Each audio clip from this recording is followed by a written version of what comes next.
guru hebat. Hari ini saya berada di dalam Bapak Ruki yang merupakan kepala sekolah di SDN Suntri, Kecamatan Gunem, Kabupaten Rembang. Nanti kali ini saya dan Pak Ruki akan berbincang-bincang banyak ya Pak ya. Insyaallah. Ya, insyaallah. Terutama saya ingin mengetahui banyak tentang pengalaman Pak Ruki ini dalam mengambil keputusan di sekolah Bapak. Ya. Gitu ya Bapak ya, langsung saja.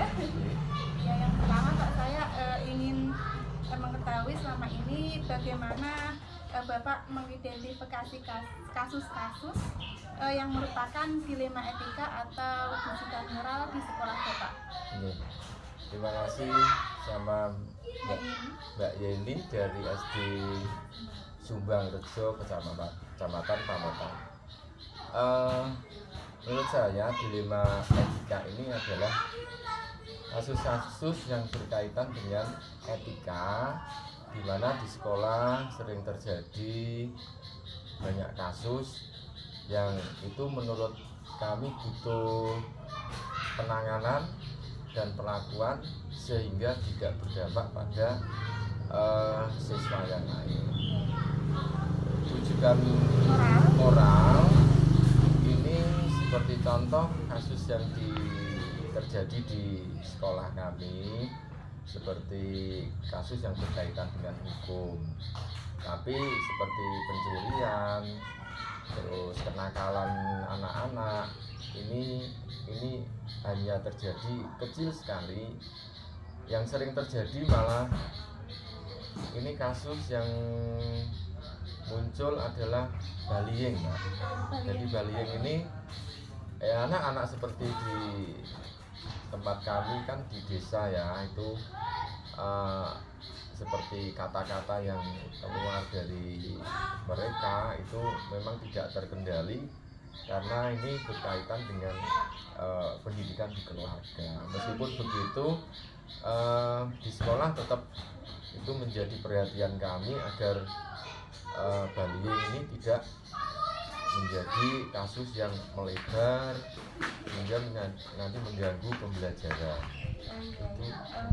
Baiklah Bapak, untuk yang kedua ini yang ingin saya gali itu yang ingin saya ketahui bagaimana selama ini Bapak menjalankan pengambilan keputusan jika seumpama ada kasus-kasus di mana kasus-kasus tersebut ada dua kepentingan yang sama-sama benar atau sama-sama mengandung nilai kebaikan, seperti itu Bapak.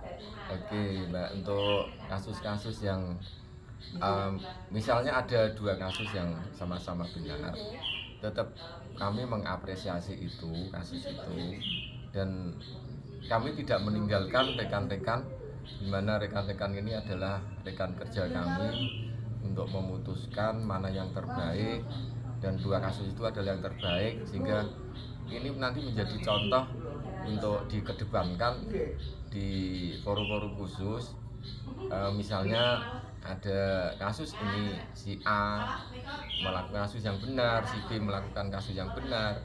Nah, ini nanti menjadi referensi buat kami, menjadi contoh. Misalnya ini loh kasus yang A bagus, sehingga nanti kasus yang bagus ini disampaikan ke forum atau di mana acara-acara itu efektif, sehingga siswa atau anggota sekolah atau warga sekolah ini bisa paham bahwa ini adalah kasus bagus yang nanti bisa ditingkatkan, bisa menjadi contoh, sehingga kedepannya hal-hal seperti ini bisa menjadi pembelajaran yang lebih baik, sehingga etika dan moral anak-anak ini terkendali.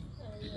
Intinya pengambilan keputusan itu tetap memprioritaskan di murid ya Pak? Iya, di murid, warga sekolah. Dalam hal ini adalah Bapak Ibu guru, di mana setiap hari Bapak Ibu guru ini berhadapan langsung ke siswa, sehingga kasus-kasus yang baik, yang benar ini nanti bisa disampaikan menjadi contoh, sehingga dicontoh oleh anak-anak yang lain. Gitu.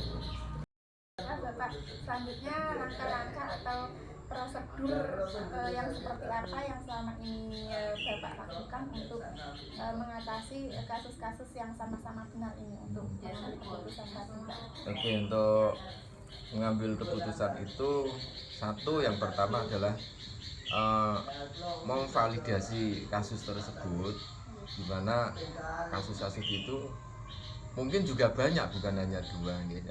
Jadi nanti kami memvalidasi dulu, kemudian kami bawa ke forum rapat, karena kami itu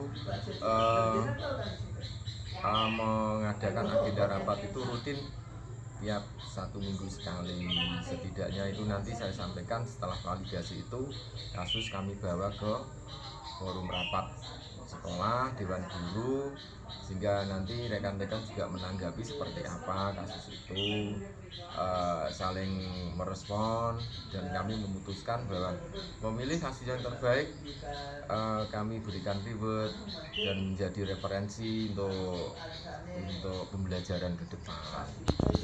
Saling berkolaborasi. Kolaborasi, Ya, kemudian Bapak, hal-hal apa saja yang selama ini Bapak anggap efektif dalam pengambilan keputusan pada kasus-kasus dilema etika di sekolah Bapak? Oke, untuk dilema etika di sekolah kami, bila mana ada kasus-kasus seperti ini, kami akan mengambil beberapa langkah. Misalnya satu, mengumpulkan masalah-masalah yang terjadi yang dicatat oleh rekan-rekan, kemudian mengumpulkan solusinya seperti apa nanti. Jadi kami tidak gegabah memutuskan atau mengambil keputusan masalah itu untuk diselesaikan sendiri. Jadi kasus yang ada itu kami identifikasi dulu, baru nanti kami selesaikan di forum lagi. Tetap larinya ke forum lagi, karena disitulah semua akan berperan untuk memberikan solusi yang terbaik. Jadi nanti seandainya terjadi keputusan yang terbaik, itulah yang bisa kami pakai untuk pegangan memutuskan kasus selanjutnya seandainya ada kasus yang mirip seperti itu. Oh iya, jadi mempertimbangkan berbagai hal dan berbagai pihak dari berbagai pihak ya Pak ya. Ya, kemudian Pak, hal-hal apa saja Pak yang selama ini merupakan tantangan bagi Bapak dalam pengambilan keputusan, khususnya pada dilema etika? Oke, untuk beberapa tantangan mesti ada ya untuk mengambil keputusan berkaitan dengan dilema etika ini. Tapi itu tidak menjadikan sebuah perpecahan atau memberatkan, di mana penyelesaian kasus itu menjadi berlarut-larut. Jadi bila mana ada seperti itu, wajar seandainya ada perbedaan pendapat dari rekan-rekan, karena punya pandangan yang berbeda-beda. Misalnya saja ada beberapa guru yang memang ngotot untuk menyelesaikan kasus itu sesuai dengan kehendaknya, tapi kami tetap mempunyai dasar penyelesaian itu berdasarkan beberapa pertimbangan, misalnya peraturan-peraturan yang terkait dengan kasus tersebut, baik itu peraturan yang asalnya dari luar instansi, karena sekolah sendiri itu punya aturan yang harus dipatuhi dari warga sekolah, terutama adalah siswa. Tetapi penyelesaian kasus ini juga tetap nanti seandainya mentok tidak terjadi segera selesai, itu nanti akan kami ambil peraturan yang lain yang sesuai dengan kasus tersebut. Memang ada itu tantangan itu, tapi saya kira itu tidak, di sekolah kami tidak begitu parah lah. Cuma saling mengerti, di mana musyawarah itu demi kebaikan bersama, demi kemajuan sekolah yang lebih baik gitu. Jadi kalau ada tantangan, misalnya bapak ibu guru yang atau seorang guru yang itu tetap, di mana itu kuantitas dari seorang guru itu pendapatnya hanya satu melawan misalnya beberapa, dia lebih lebih mengalah untuk kebersamaan, untuk kebaikan bersama. Kan namanya ada beberapa guru yang kurang Iya, berpendapat seperti itu ya Kak ya. Ya, itu Tapi wajar. tetap keputusan memprioritaskan kebutuhan murid. Seperti Iya, itu ya, kebutuhan Kak, ya. murid dan kebersamaan. Kebersamaan, Ya, betul. karena kami menekankan bahwa sekolah dengan prinsip kekeluargaan gitu. Gini. Selanjutnya Pak, Bapak adakah orang atau pengambilan keputusan tertentu yang selama ini Bapak memiliki tindakan atau langsung menyelesaikan dan tidak menuju tempat. Jadi kasus-kasus yang berkaitan di sekolah kami itu kasus-kasus yang tidak bisa meninggalkan ini termasuk orang-orang baru ya Mbak ya. Jadi yang punya kepentingan dalam hal ini adalah sekolah dan pendidikan sekolah dalam itu. Yang pertama adalah tetap kami larinya ke itu sudah koordinator, sudah istilah di bidang pendidikan di kecamatan. Dalam hal ini adalah pengawas sekolah, adalah pengawas juga merangkap di mana di ada kasus koordinator tidak bidang pendidikan kecamatan. Kemudian yang kedua adalah komite sekolah ini kami tidak bisa meninggalkan itu karena itu adalah partner kerja rekan kerja kami untuk memajukan pendidikan di sekolah kami. Kelas berapa ini ada punya kasus. Kemudian Bapak adakah orang atau Jadi semata-mata tertentu yang selama ini membantu jadwal rutin ini adalah khususnya kegiatan rutin jadwal yang berkaitan dengan kasus-kasus yang berkaitan di sekolah kami dan lain-lain. Bila mana ada bisa meninggalkan nanti ada jadi penanganan orang-orang jadwal ini bukan hanya yang punya kepentingan dalam hal ini adalah sekolah kami dan pendidikan sekolah kami berkumpul. Yang pertama adalah tetap kami larinya ke ada kasus itu diangkat koordinator kegiatan atau dan pendidikan di kecamatan. Dalam hal ini adalah pengawas sekolah. Kebetulan pengawas juga merangkap di menjelang koordinator pulang dan pendidikan kecamatan.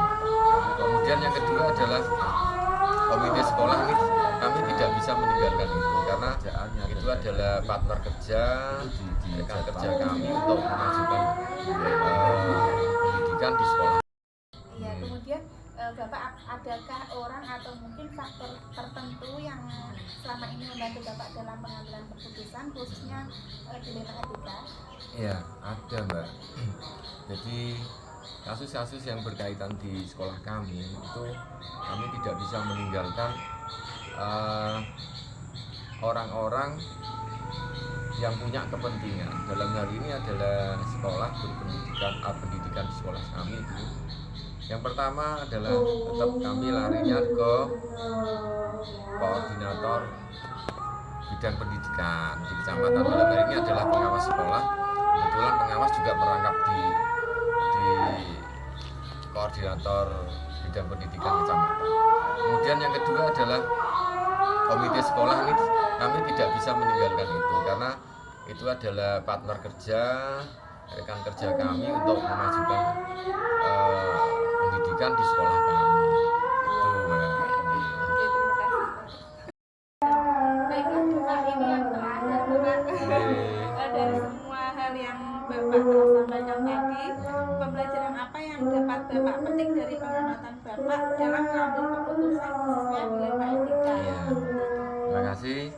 Ini dilema etika ini adalah etika bagi kita semua. Mestinya seperti itu, bukan hanya fokus ke anak, karena di sekolah adalah meliputi ya ada siswa, ada guru, dan personil yang lain yang itu mestinya berkaitan. Jadi kita tidak hanya fokus ke etika ke siswa saja, karena prinsipnya adalah etika ini anak hanya mencontoh orang yang lebih tua. Jadi etika atau dilema etika ini mestinya para orang tua di dalam sekolah ini adalah guru, kepala sekolah, dan penjaga sekolah dan warga yang lain yang berada di situ. Mestinya bisa memberi contoh yang terbaik bagi anak-anak, karena anak-anak ini adalah di usia 0 sampai 12 tahun. Kalau di SD kan 7 sampai 12 tahun adalah masa-masanya apa ini masa apa ya, di masa emasnya, dimana kita harus memberikan yang terbaik pada anak-anak sehingga hasil pembelajaran yang nantinya adalah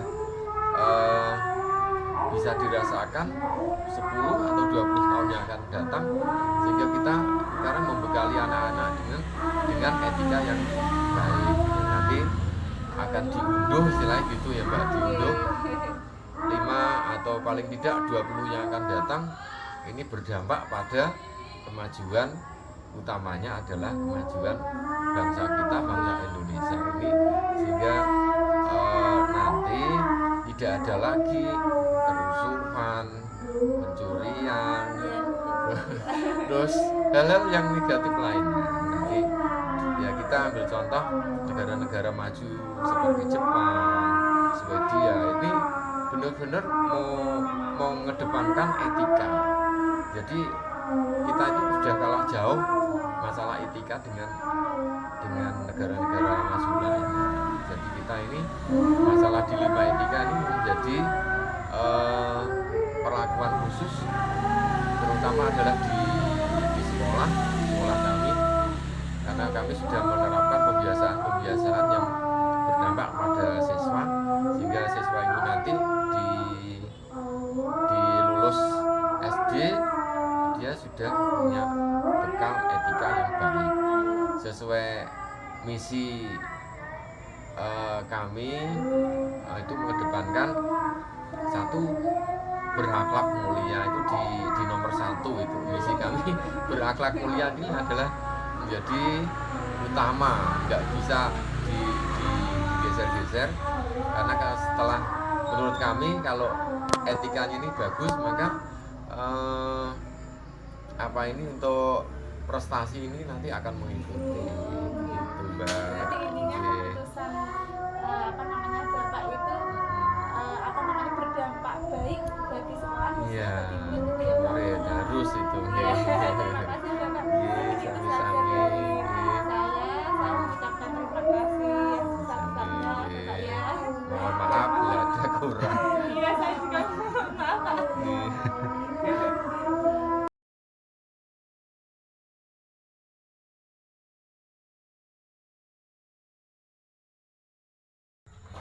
Assalamualaikum warahmatullahi wabarakatuh. Waalaikumsalam warahmatullahi wabarakatuh. Salam sehat Bapak Ibu guru hebat. Kali ini saya bersama Ibu Rini, beliau kepala sekolah di SDN Sambung Payak, Kecamatan Gunung, Kabupaten Rembang. Langsung saja saya juga ingin belajar banyak dari beliau Ibu Rini, khususnya dalam pengambilan keputusan. Langsung saja ya Bu ya. Yang pertama yang saya ingin tahu selama ini bagaimana Ibu dapat mengidentifikasikan kasus-kasus yang merupakan dilema etika atau tujuan moral. Moral atau benar dengan benar atau salah dengan benar gitu ya. Kalau misalnya benar, kalau misalnya kita mengajar itu benar. Terus kalau benar lagi misalnya ada tugas gitu ya Mbak ya. Tugasnya misalnya untuk KKB. Kalau di sekolah saya itu memang mengutamakan murid ya Mbak. Kalau untuk misalnya kalau ada jam mengajar, kok ada undangan KKG, paling tidak sebelumnya sudah dibicarakan di KKG. Kalau ada KGB itu di luar jam mengajar. Itu dilema etika. Iya, di luar jam mengajar, karena itu kan bagaimanapun juga anak itu yang utama. Kita kan katanya anak itu nomor 1. Kita itu mengutamakan anak, makanya anak tetap diutamakan. Kalau jam untuk KKG memang sudah dibicarakan sebelumnya seperti itu. Kalau tujuan moral itu contohnya ada kasus benar lawan salah itu kan kita langsung bisa itu ya Pak, mengidentifikasikan ya. Yang selanjutnya ya Bu ya. Selama ini bagaimana Ibu menjalankan pengambilan keputusan di sekolah, terutama untuk kasus-kasus yang dimana ada dua kebenaran yang sama-sama benar atau sama-sama mengandung nilai kebajikan, seperti tadi Bu, sama-sama benar. Itu kalau saya untuk sama-sama benar untuk teman-teman guru, kita kan saya menganggapnya teman guru. Teman-teman guru itu kalau memang ada misalnya itu bisa nanti dibicarakan lagi kita mengambil yang di luar jam. Kok seandainya kok tidak bisa karena mungkin ada kepentingan lain, misalnya jam itu harus berkumpul, harus ada KKG, maka tetap anak kita beri tugas dulu. Jadi tidak ada yang salah satu diutama, pokoknya yang dua-duanya tetap utama, karena ya KKG juga penting, anak paling utama, karena kita hanya mengaku anak, harus kita berpusat kepada anak. Berarti sama-sama apa namanya tidak ada yang dirugikan, tidak. Kemudian yang selanjutnya itu langkah-langkah atau prosedur seperti apa yang biasanya ibu lakukan selama ini untuk pengambilan keputusan tadi? Kalau mengambil keputusan saya tetap menggunakan anak itu kepentingan ya, tetap kepentingan ke anak teman-teman. Kalau memang kepentingan untuk anak, menggunakan untuk kepentingan anak. Kalau memang kok ada kepentingan yang juga, kita mengidentifikasi dulu ya Mbak. Kita ambil dulu mana yang lebih penting, kita berikan gitu. Ya kalau tidak ya kita sebelumnya memang kalau ada KKG kan kita rapat dulu sama teman-teman. Sistemnya ya kadang kalau dalam resmi ya resmi, tidak ya tidak, ya kita cari mana dulu yang penting gitu. Berarti keputusannya tidak serta-merta langsung diputuskan sendiri. Gitu. Kita tetap mengajak ke teman-teman dalam pengambilan keputusan. Keputusan itu juga berpusat pada anak seperti tetap, itu ya. Tetap anak nomor satu. Kemudian Ibu, langkah-langkah apa saja yang selama ini Ibu anggap efektif dalam pengambilan keputusan pada kasus-kasus dilema etika yang benar lawan benar tadi Bu? Kita yang menyelidiki, mengambil permasalahannya, Mbak, mencari permasalahannya.